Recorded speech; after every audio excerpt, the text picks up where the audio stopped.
Good morning. I'm Ted Brown, Director of the Institute for Basic Research in Developmental Disabilities at IBR. It's my pleasure this morning to welcome you to the 4th Annual Elizabeth Connelly Memorial Conference.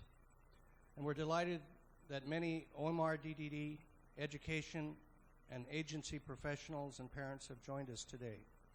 We're honored to have Commissioner Diana Jones-Ritter with us, Gary Lind, and Associate Commissioner Jill Gentile. They're going to be with us here today. Thank you very much for taking the time to be with us. We're also going to have Assemblyman Lou Tobacco and Representative of Andrew Lanza joining us shortly. Several members of our IBR Advisory Board are with us today. Hal Kennedy, Jackie Romulo, and Jackie Tripodia will be with us today. Thank you for your presence and for the guidance and insights you've graciously shared with us and OMRDD. For those of you that are new to IBR, I'd like to fill you in a little bit on what we're all about. IBR is the research arm of the State Office of Mental Retardation and Developmental Disabilities. And our mission is to conduct research into causes, characteristics, diagnostics, and prevention of mental retardation and developmental disabilities. And these include autism, Fragile X syndrome, Down syndrome, and other neurodegenerative diseases. We provide clinical services through our George Jervis Clinic and our specialty clinical laboratories. And an important part of our mission is to educate the public and health and education professionals about developmental disabilities through conferences such as this. And this marks the 4th time that we've come together to hold a conference to honor the memory and legacy of the remarkable Elizabeth A. Connelly. As you've seen in this slideshow earlier, Betty was a dynamic and a compassionate leader, advocate, and a neighbor here on Staten Island. She was many things. As mentioned in the slideshow, the first woman elected to public office on Staten Island, and a champion for individuals with developmental disabilities, with mental illness, and with substance addiction. And she was instrumental in establishing the extensive programs of residences, supports, and services in the community that citizens of New York State with developmental disabilities, including autism, enjoy today. I would like to think that she would be very enthusiastic about the program we have planned for you today. And later this morning, we're pleased that Betty's husband, Bob, and their son will be joining us. I'd like to now introduce Commissioner Diana Jones-Ritter. Commissioner Ritter has served as the commissioner for the past 3 years. As commissioner, she has responsibility for overseeing supports and services for some 125,000 New Yorkers with intellectual and developmental disabilities, as well as the research into the prevention and early detection of these disabilities. Through OMR's dedicated workforce of nearly 22,000 professionals and in collaboration with family members, a network of about 800 nonprofit providers, advocates, and public and private sector leadership, and the individuals who receive these supports and services, she guides New York's service system towards more individualized and person-centered services. Her vision is to provide a comprehensive system of supports and services that centers on quality, equity of access, a caring and talented workforce, accountability, and choice for people with developmental disabilities and their families in a community-based system of care. Her career spanned some 25 years in state government, having served in senior leadership levels in the Office of the State Controller, of the Department of Health, and the Division of Budget. She serves on a number of gubernatorial appointed committees, including she's the chairperson of the New York State Deferred Compensation Fund Board, and also the chairperson of the state's most integrated setting coordinating council. So it's my pleasure to introduce Commissioner Diana Jones-Ritter.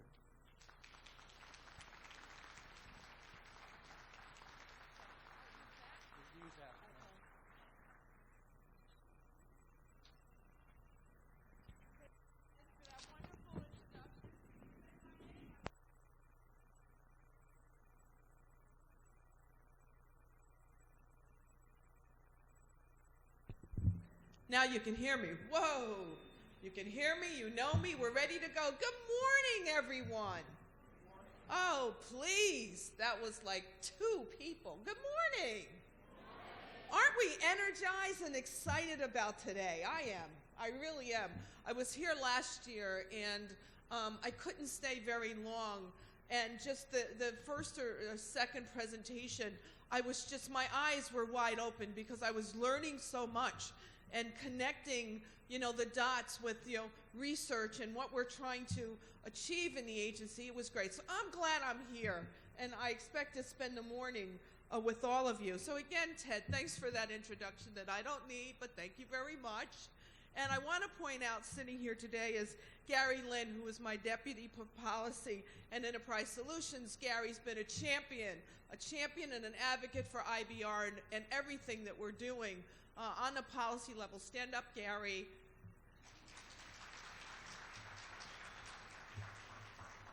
And Ted has already made some introductions of advisory members and some of the team. And I'm really just honored to be here in the presence of all of you and so many of our esteemed presenters today. Some of you I know personally, others I'm still getting to know, but we know that your work at IBR is just really critical to our mission. So I want to thank everybody for who's participating. I like the poster boards out front. Thank you very much. And of course, this is Autism Awareness Month. How fitting it is to take time out and really dig deep into where we are in research during this month in autism and autism spectrum disorders. And like Ted said, we're here to celebrate Elizabeth Connelly, who was such a champion, but as I saw the pictures, I also remember when I was in a division of budget, I remember how fiercely she would advocate for people with developmental disabilities. If we were having a budget meeting and we knew Mrs. Connelly were coming, we were shaking in our boots because she was a force to be reckoned with. And so many of the foundational supports and services that we have all around the state really are due to her advocacy, and of course the advocacy of parents and families who were so closely connected to her. So this forum is really a celebration of her advocacy, and it also presents us the challenge that she would give to us if she were here today, to continue to fight, to continue to work, to support individuals with developmental disabilities and their families. So we don't want to forget her, and her legacy it continues to inspire us forward. Ted mentioned about the mission of the IBR and OMRDD, and I just want to state that we've been incredibly lucky that IBR continues to play such a vital role in OMRDD, particularly in the early identification, prevention, and treatment of developmental disabilities. The work that IBR does is critical to OMRDD's broader mission, which is to help people, very simply, to help people with developmental disabilities live richer lives. Ted mentioned the Jervis Clinic, which was named after IBR's very first director, Dr. George Jervis, and it's an important research for the state. What he didn't mention, because Ted is such a modest guy, is that clinic has more than 3,000 visits of individuals for diagnostic evaluations and treatment recommendations. It is a jewel. It is a jewel in New York State, one that we must continue to invest in so we can provide those vital supports for families and people in need. And IBR just continues to have an international reputation.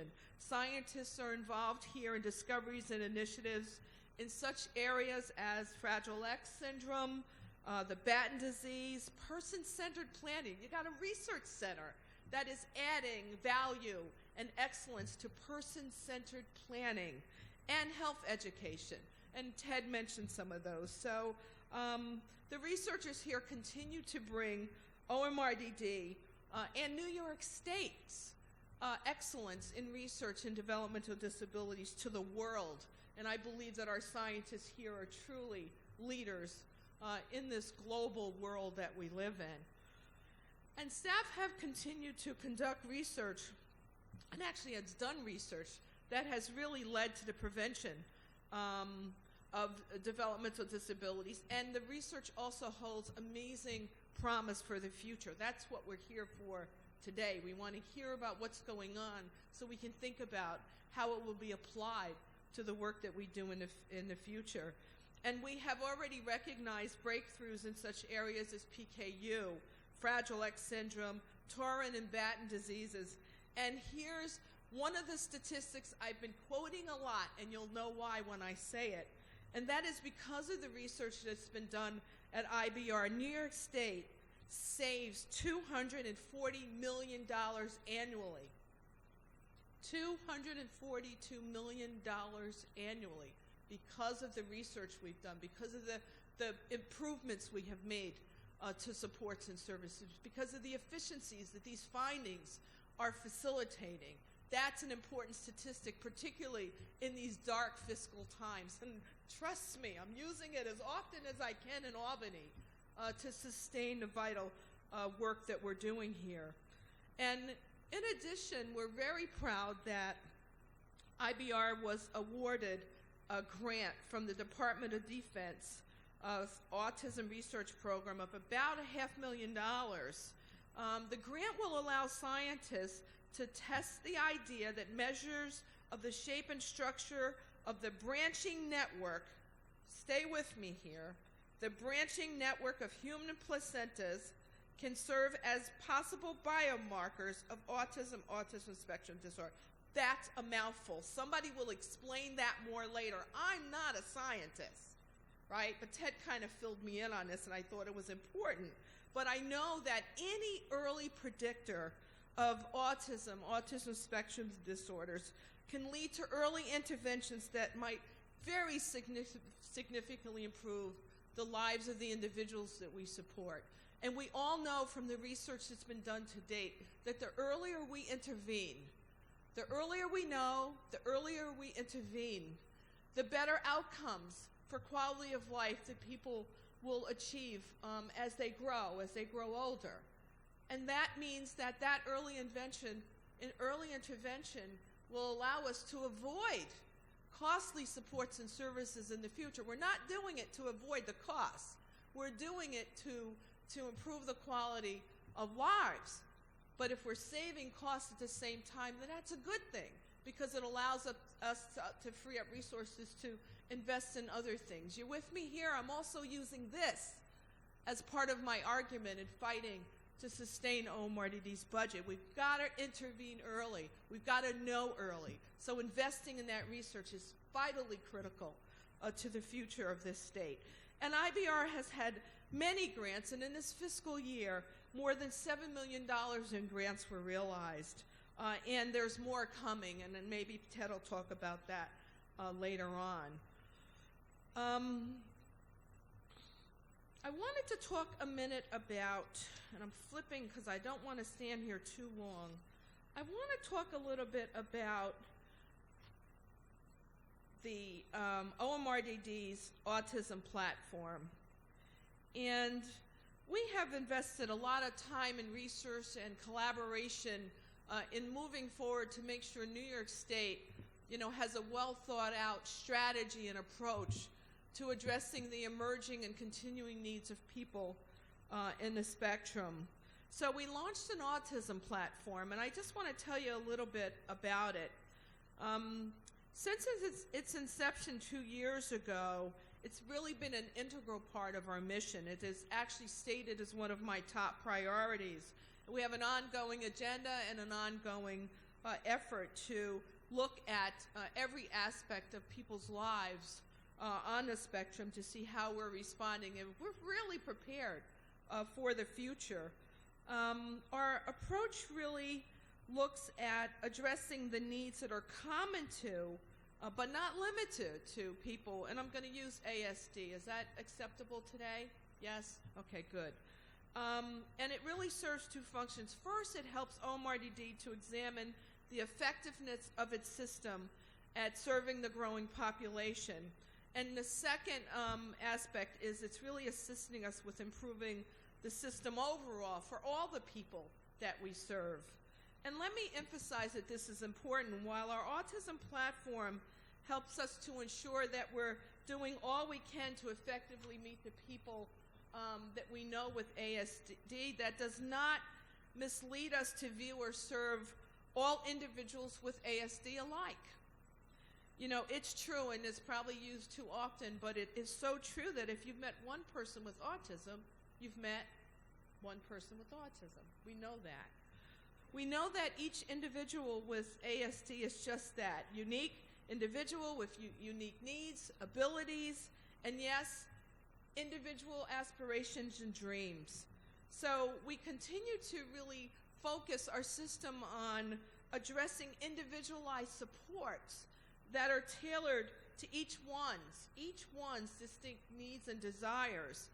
And this focus is one that we're not only using for people with ASD, it's for all people with developmental disabilities. So the approach to individualized services really meets the needs of all the individuals. That's my goal.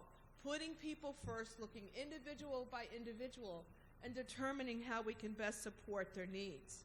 So that approach will work with any diagnosis in our system, and that's really important. Now, the autism platform specifically promotes initiatives to really increase research and, as importantly, translate research into improved practices. We've already had some success with that, but that continues to be a goal of the platform. The platform also stresses putting people first by coordinating service delivery for multiple systems, including public, private, and nonprofit interests. So working across our stakeholders all across the state to improve supports and services.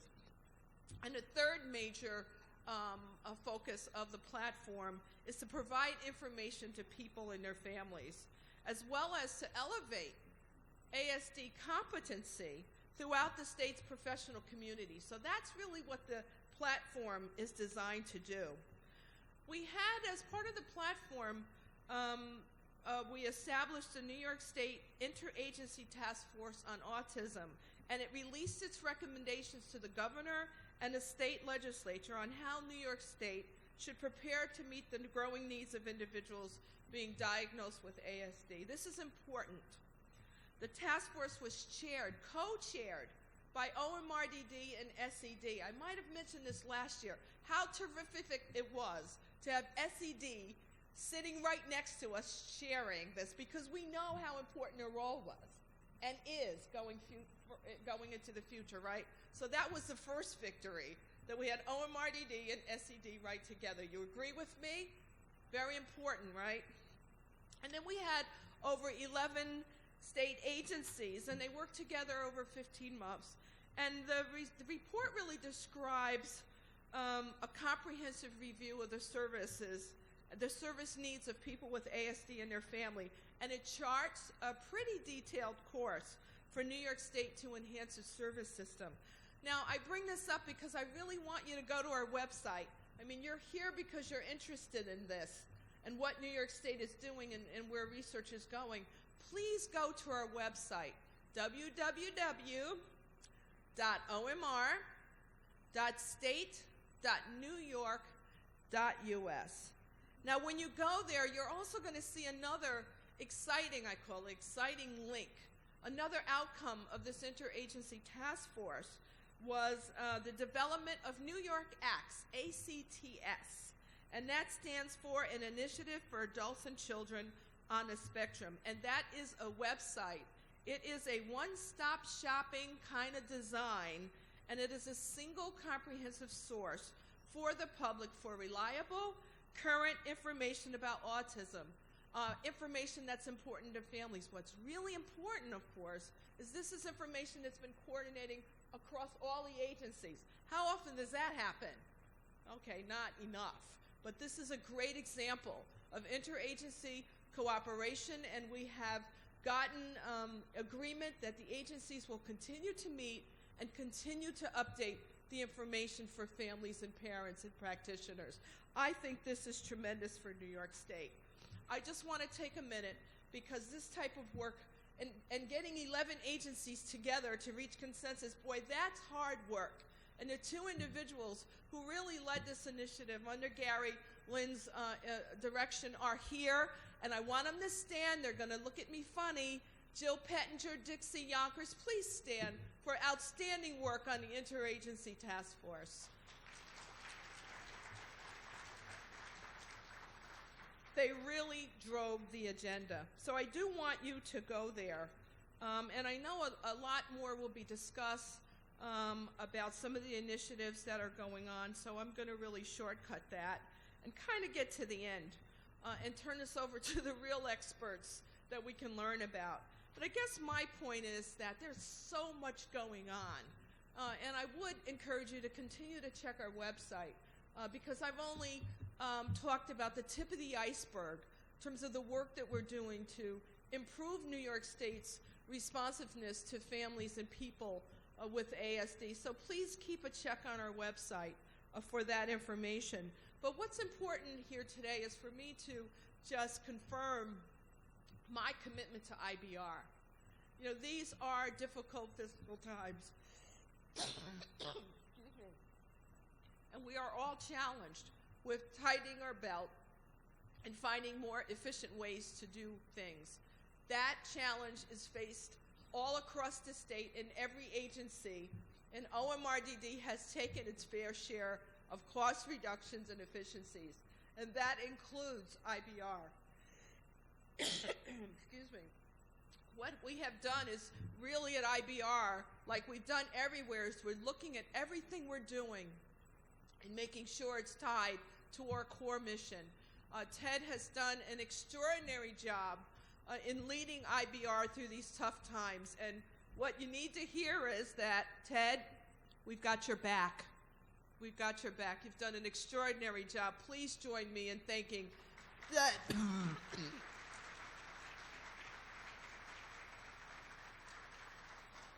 Thank you. The spring brings allergies. Boy, am I suffering. Please bear with me. I'm almost done.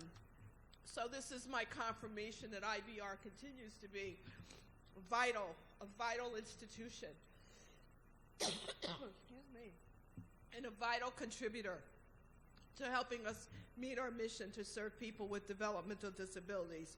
We've got some hard times. We've got to make some hard choices. But for the record, I am the strongest advocate for IBR.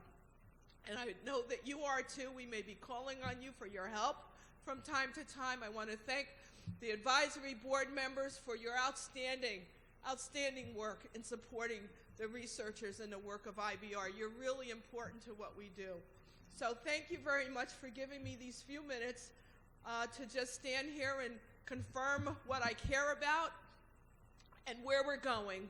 But the next voices you hear will be the experts who will teach us an awful lot if we listen.